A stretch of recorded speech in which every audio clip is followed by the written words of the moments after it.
What's up, everyone? Welcome to this very special anniversary episode. That is right, it is November 24th, 2023, and that means it is my stream anniversary when I started doing content creation. I can't believe it's already been 9 years. It is wild to think that when I started this, I was in my 20s, and now I am very quickly approaching my 40s, and I want to kill myself.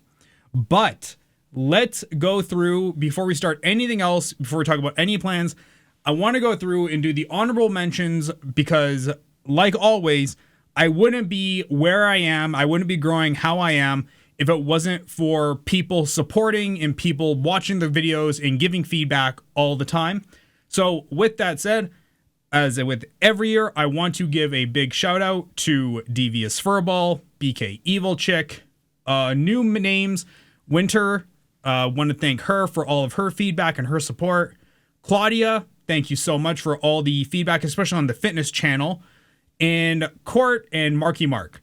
These people have been very helpful in helping me develop and hone my content over the last year and helping drive how I do my content creation. So thank you very much to you guys for all your support. And I hope you guys continue watching in the future. Now, I want to talk about daily chat, because I said in the last stream anniversary last year that I would be bringing it back in July. And as you see, the new set's been built. It's here. This is season 8, but I never released any episodes. And that was a little bit of a possibly a threefold reason. The first is when I finished school in July, I was just burnt, just totally burnt out. I was like, okay, I finished in July 21st, my last class for my MBA. Thank you. And I decided, I was like, okay, July 21st, let's just take till August. I built the set during that time period. And I was like, I'll bring it back in August. August rolled around and I just wasn't really feeling it. I just couldn't get into the swing of wanting to turn the lights on every day. And I know that sounds very stupid. I know I complain about this a lot. But I'm going to put a picture up here of what the office looks like. It is bright as hell. I call this the sun, the overhead lights here. And when the sun is on, it is bright as hell. It's just not a pleasant room to be in. But now when I turn the lights off, it's the best room in the world. See? Lights on. Lights off. Lights off. It's the best. I love it. But then I have this right here. So I can't be having that. I have production standards. And also, what the hell is this halo? This halo over here. So let's get the lights back on. So when the lights are on, I don't want to, it's just too bright. I just can't stand it. And that's a big reason why I just didn't bring back daily chat. If you see a lot of my new content, I'm not even on Facecam anymore because I just don't want to turn the lights on. So I just don't. I just do all the videos faceless now.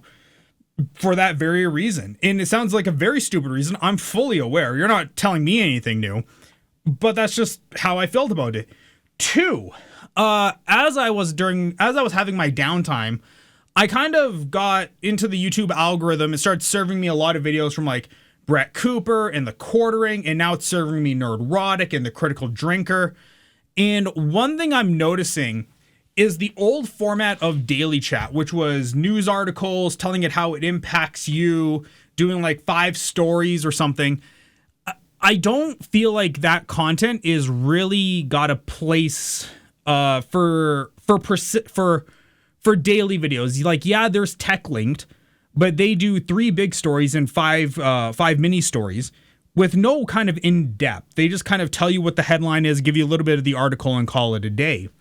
There's nothing wrong with that, and they do it great, but the way I see YouTube now is it's become very, very, very personal ideology driven. Not just personality driven, but personal ideologies, like giving your take from your perspective, and call it the red pill, call it blue pill, black pill, yellow pill, the rainbow pill, I don't care what you call it.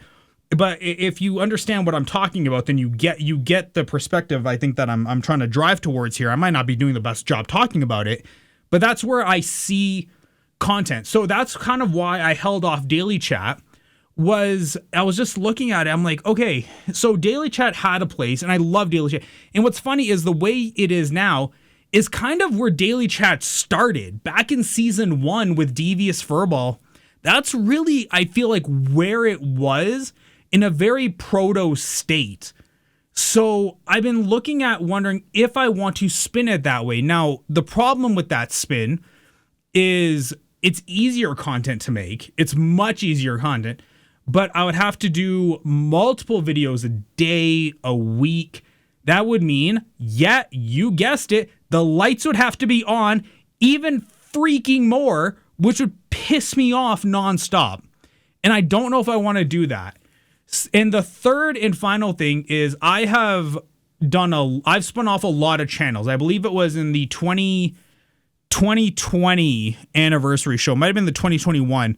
I debuted a whole bunch of new channels, a finance channel, a Little Rex University, programming channel, gaming channel, and I've been starting to put content out on some of them. So the fitness channel, I did an entire 3-month fitness journey, a 90-day fitness challenge, a weight loss challenge for my graduation. I tried to go from whatever weight I was at down to 190. I ended up starting at 254, ended up ending at 234, 235. So I lost about 20 pounds in those 4 months, and that was a whole like journey thing. I thought that was really cool, but it was very time consuming.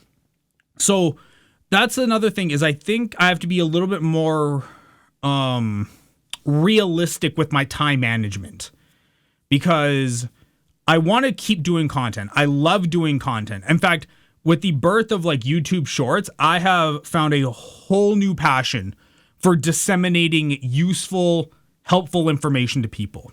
I love it to death. It's one of my most favorite things to do. But with that said, I don't have infinite time.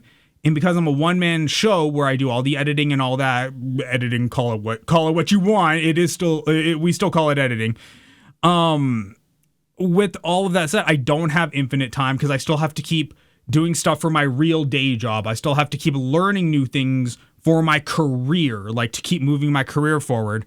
So I don't have infinite time to work on all the channels. So while all the channels do live, they won't all be getting content on a very frequent basis. It's kind of going to be which type of content do I feel like making at the time, and that'll be what I do. Yeah. So that's the thing with Daily Chat. Now, there were some very big achievements this past year.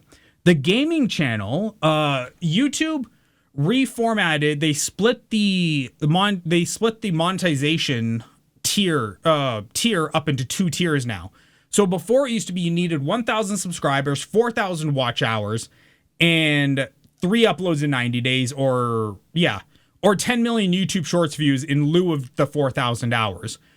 They split that where now there's a tier 1, which is 500 subs, 3,000 watch hours, and 3 uploads in 90 days. And then tier 2 is 1,000 subs, 4,000 watch hours. Those 2 tiers, the first tier opens up things like channel memberships and all those like kind of like live streaming kind of esque features for your channel. Tier 2, the 4,000 watch hours, that opens up monetization, which is giving ads to your videos. But this year was a big year because the gaming channel just blew up, and it got the 3,000 watch hours and it got the 500 subscribers. So the gaming channel is monetized now, which is really sick. I'm very, very happy with that. If you had told me which channel do you think would blow up the most, never in my life would I have thought the gaming channel, because the gaming channel is not even a gaming channel. The gaming channel is a channel that shows you how to beat company tests that they give you for your job. Because a lot of companies nowadays, they want to give you all these gay little tests, and no matter what it is, programming, data analytics. So I've started taking those tests and started showing people how to beat them and how to solve them quickly. And that content has just blown up. I'm not sure companies like it. I know one HR person at Shell is losing their mind trying to figure out what the hell happened here and why so many people passed the test. But yeah, so that channel blew up. Very big milestone there. Bigger milestone is the main channel hit 1 million lifetime views earlier this year. It happened, I think, back in September, but I finally got to 1 million views. I will tell you this, I never in my life thought I'd ever get that high, especially when your videos, when you only see your videos get like on average 30 views, 40 views, maybe the odd few hundred here, a couple thousand there. You don't really ever assume those numbers are adding up to you don't see them adding up to the bigger whole. But 1 million channel views, that's a big accomplishment.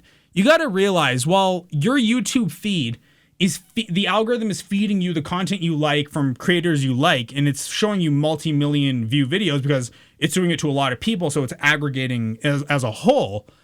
There are something like 17, I think, million YouTube content creators on the platform producing content, and you've never heard of almost any of them because they don't get any views. So even as a small creator, getting 1 million channel views is a massive life accomplishment. I'm very proud of myself, and I quite literally could not have done that without you guys taking a look at the video. Whether you saw one video all the way through, or you saw one video for 10 seconds, or you came back and you're a subscriber now, I could not have done that without you guys.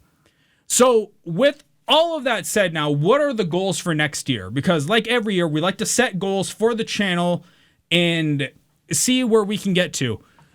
I realistically feel like in the next year, I want to get to 2,000 YouTube subscribers. I think that's a realistic goal, sitting currently at 1,490 subscribers. I think 510 should be achievable in the next year, especially once again with YouTube Shorts being so easy to create. It's a great way to farm out subscribers. So I want to do that. I would also like to set the goal to get the main channel monetized, at least at that tier 1 level. What's funny is the main channel already has all the stuff for tier 2 except for the 4,000 watch hours. It's the only thing it needs, but 4,000 watch hours is very hard to get. Trying to create content that people want to watch all the way to the end is not really that easy. And yeah, my watch time is definitely lower, and I've got to work on that. But as a channel goal, I want to get it to at least the tier 1 monetization. So 3,000 watch hours, which means I need to increase my viewing hours by about 2/3. Hopefully we can get there. That's my goal that I want to do for that. Also, this year, as a personal, I guess behind the scenes kind of goal, is I want to move off the Adobe suite. I want to move on to DaVinci Resolve, since Adobe's just upping their prices. And I'll be honest, we've all seen my videos. It's not a secret. I don't really do that much with the Adobe suite. I do extraordinarily basic ass Photoshop. I mean like toddler tier Photoshop and toddler tier Adobe editing. I do not need no $500, $600, $700 Adobe package. So this year is my year to move off of it, meaning some videos, if they look like they're real potato, they're probably edited on DaVinci as I start to learn the workflow for that software. And lastly, the live streams. As you guys know, Daily Chat used to be a daily talk show. I would do live on Twitch and also with YouTube. I was a multicaster before multicasting was really like a thing that people did. Back when I started streaming, if you had 2 PCs for streaming for just one service, you were balling out. And I was doing it for YouTube, and I was doing it for Hitbox and a bunch of other software or a bunch of other services. So being in that realm, I see the pathway of multicasting now with Twitch relaxing the rules. But where do I stand with my live streaming? Because as you guys know, I don't stream anymore. I haven't streamed in probably 2 years, 3 years. I don't think I'm going to be coming back to streaming anytime soon. It's not that I don't love streaming. I actually really love the interaction with people. But the problem for me is as I get older, I'm starting to pivot my life more towards, finding a relationship, having children, paying my house off. I'm just kind of pivoting now that I've got my education done and my career kind of like my career is kind of a little bit settled in now, which is good. I'm looking now to kind of take my life where I wanted it to be 5-6 years ago. And live streaming for me is just too time consuming because I have to be in this room, in this chair for hours and hours and hours, 3 to 4 days a week, 4 to 5 hours a day. It's very time consuming. And that same time, I could be, working out. I could be doing other content. I could be trying other things. But that doesn't mean I don't love the live streaming industry. And I still follow it very closely on the tech side of stuff.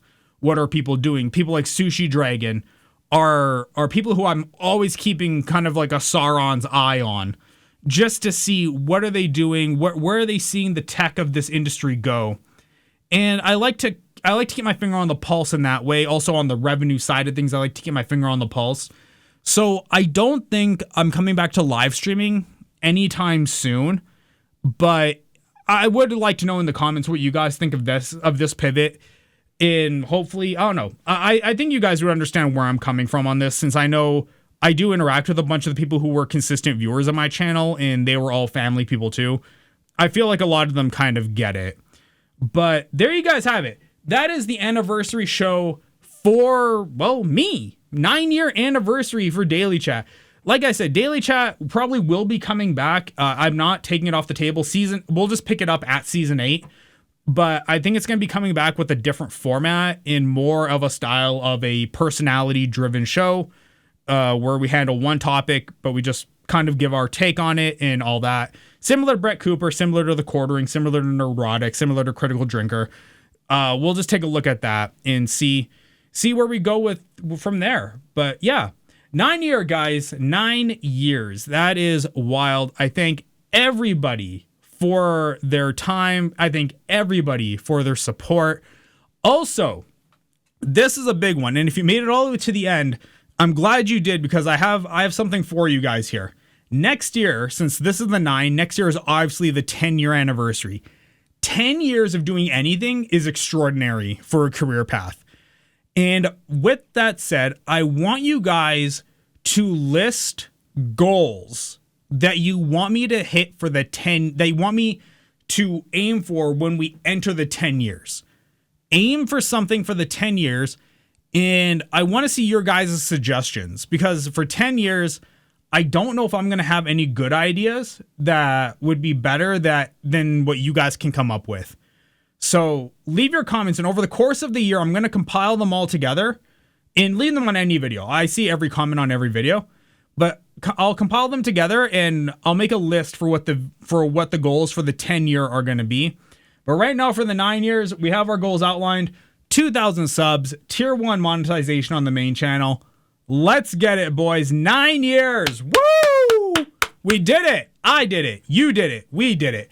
Okay. Thank you so much. Hit that subscribe button. Let me know what you guys think of these plans for the channels, and I'll see all of you on the next video. Make sure you hit that sub button. Have a great day, guys. Bye.